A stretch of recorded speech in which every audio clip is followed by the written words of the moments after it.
দর্শক দেখছেন ঢাকা 10 আসনে রবিউল আলম, যিনি ধানের শীষ প্রতীকে এই আসন থেকে সংসদ সদস্য পদপ্রার্থী, তিনি এই মুহূর্তে তার নেতৃত্বে ঢাকা 10 আসনের ধানমন্ডিতে বিশাল মিছিল অনুষ্ঠিত হচ্ছে এবং এই মিছিল মূলত ধানের শীষের পক্ষে গণসংযোগের নেমেছেন রবিউল আলম, যিনি ঢাকা 10 আসনে বিএনপি মনোনীত ধানের শীষ প্রতীক নিয়ে প্রার্থিতা করছেন।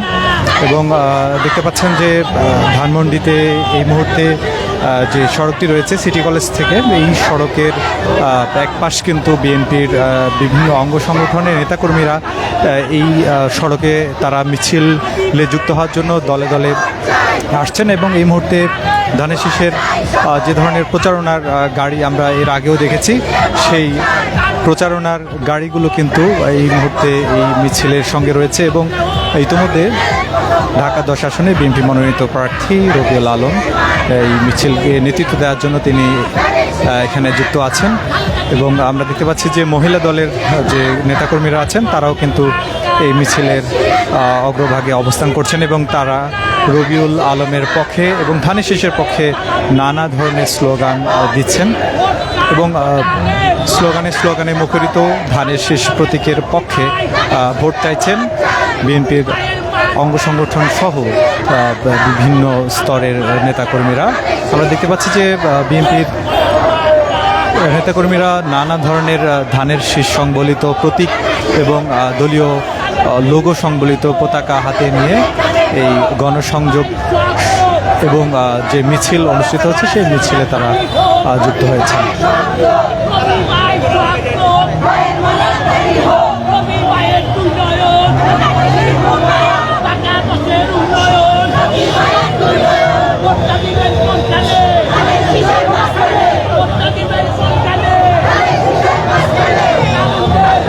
দর্শক, ঢাকা 10 আসনে বাংলাদেশের জাতীয়তাবাদী দল বিএনপি মনোনীত রবিউল আলম, যিনি ধানের শীষ প্রতীক নিয়ে ঢাকা 10 আসনে লড়াই করছেন এবং তিনি আগামী 12 ফেব্রুয়ারি যে জাতীয় সংসদে ত্রয়োদশের জাতীয় সংসদে নির্বাচন অনুষ্ঠিত হতে যাচ্ছে, সেই নির্বাচনে কিন্তু এই ঢাকা 10 আসনে প্রতিযোগিতা করছেন এবং তিনি প্রার্থী হিসেবে এই অঞ্চলের মানুষের কাছে এর আগ থেকেই পরিচিত বলে জানিয়েছেন বিএনপির স্থানীয় নেতাকর্মীরা।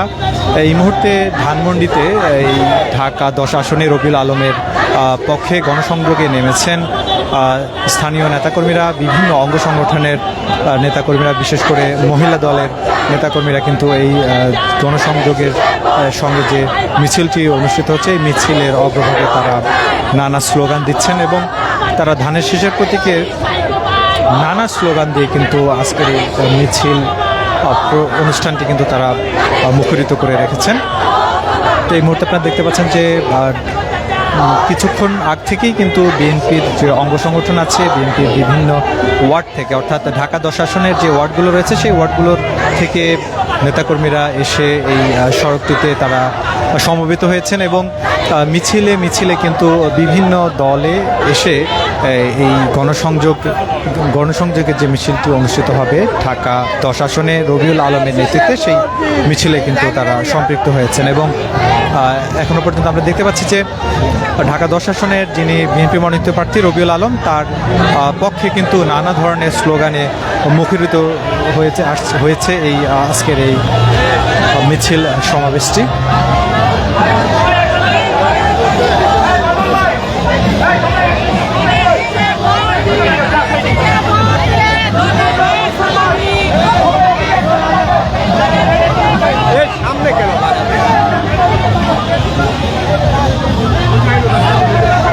ভাই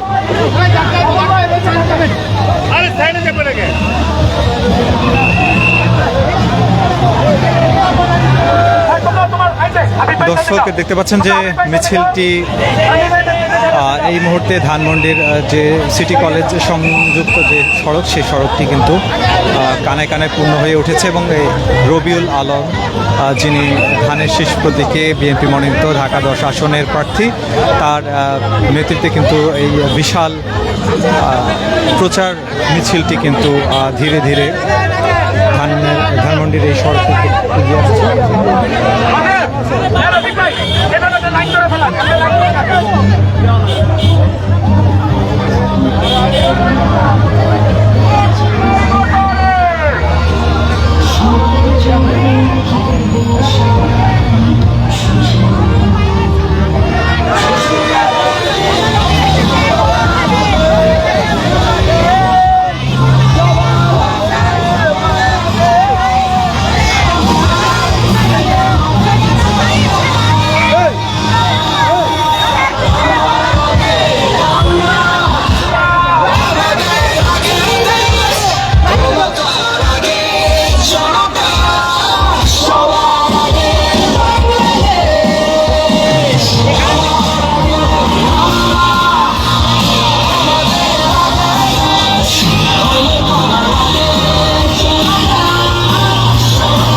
দর্শক, আপনারা দেখতে পাচ্ছেন ঢাকা 10 আসনে বিএনপি মনোনীত ধানের শীষ প্রতীকের প্রার্থী রবিউল আলম, তিনি এই মুহূর্তে ধানমন্ডির এই শহরটিতে তিনি কিন্তু প্রচারণার যে মিছিলটি অনুষ্ঠিত হচ্ছে, এই মিছিলে কিন্তু রবিউল আলম নিজে নেতৃত্ব দিচ্ছেন এবং বিএনপির শত শত নেতাকর্মীরা কিন্তু আজকের এই প্রচার মিছিলে কিন্তু তারা যুক্ত হয়েছে। এবং এই মুহূর্তে আপনারা দেখতে পাচ্ছেন যে ধানমন্ডির এই সড়কটি কিন্তু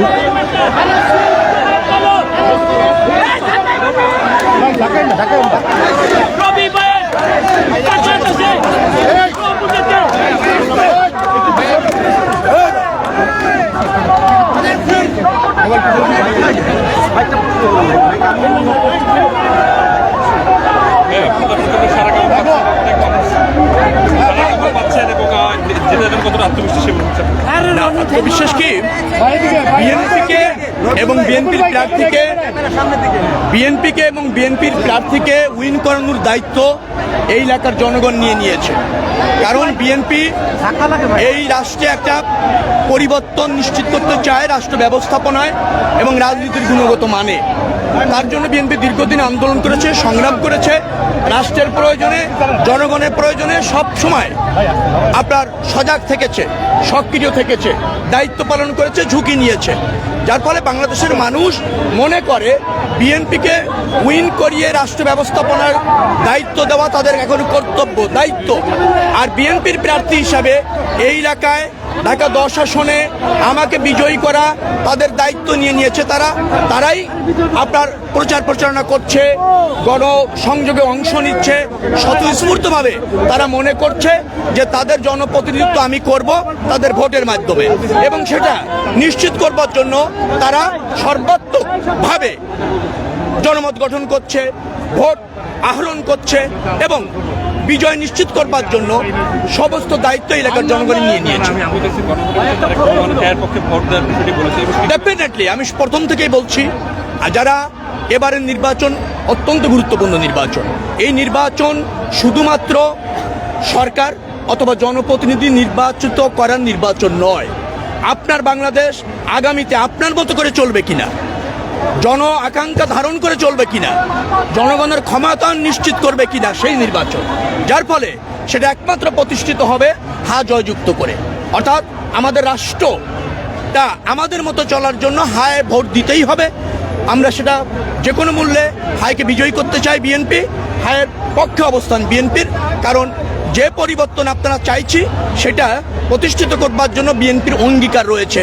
এবং আজ থেকে প্রায় 3.5-4 বছর আগে 31 দফার মাধ্যমে রাষ্ট্র ব্যবস্থাপনার আমূল পরিবর্তন বিএনপি অঙ্গীকার করেছে এবং সেটা প্রতিষ্ঠিত করবার জন্য হা ভোট জয়যুক্ত হওয়া একান্ত জরুরি এবং সেটা করা আমাদের দায়িত্ব দল হিসেবে, দলের প্রার্থী হিসাবে আমরা সেটাই করছি। এবং 12 তারিখ নির্বাচনের কোনো সংখ্যা দেখছেন কিনা? আমি দেখছি না। নির্বাচনে এখনো পর্যন্ত সব দল, সব প্রার্থী, নির্বাচন কমিশন, আইন শৃঙ্খলা রক্ষাকারী বাহিনী এবং অন্তর্বর্তীকালীন সরকার অত্যন্ত আন্তরিক, অত্যন্ত সজাগ। হ্যাঁ, একটা গোষ্ঠী আছে তারা নির্বাচনকে ভণ্ডুল করতে চায়, বিতর্কিত করতে চায়, কিন্তু জনগণের যে স্বতঃস্ফূর্ত অংশগ্রহণ আমরা দেখছি, দলগুলি যেভাবে দায়িত্বশীলতার পরিচয় দিচ্ছে, ডেফিনেটলি জনগণের রায়ের ভিত্তিতে একটা ভালো নির্বাচন আমরা করতে যাচ্ছি।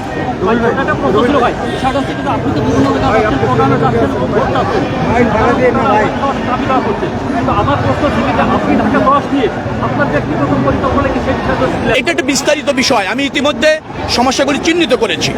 তো মনে রাখা দরকার, জনপ্রতিনিধি এই অঞ্চলের জনগণের প্রতিনিধিত্ব করে। সে সরকারকে এবং রাষ্ট্রকে, সেবা খাতকে ফাংশন করানোর জন্য তৎপর থাকে। তো আমি সেই তৎপর থাকবো, যথাযথ প্রতিনিধিত্ব করব। এলাকায় কিছু বিশেষ সমস্যা আছে, আমি চিহ্নিত করেছি। কি প্রক্রিয়া সমাধান করা যায় সে ব্যাপারে আপনি নিশ্চিত হয়ে পরিকল্পনা নিয়ে রেখেছি। এটা নির্বাচিত সরকার আসলে আর আমার জনপ্রতিনিধিত্ব করার সুযোগ হলে অগ্রাধিকার ভিত্তিতে অবশ্যই এই এলাকার সমস্যাগুলি চিহ্নিত করা আছে, সমাধান হবে।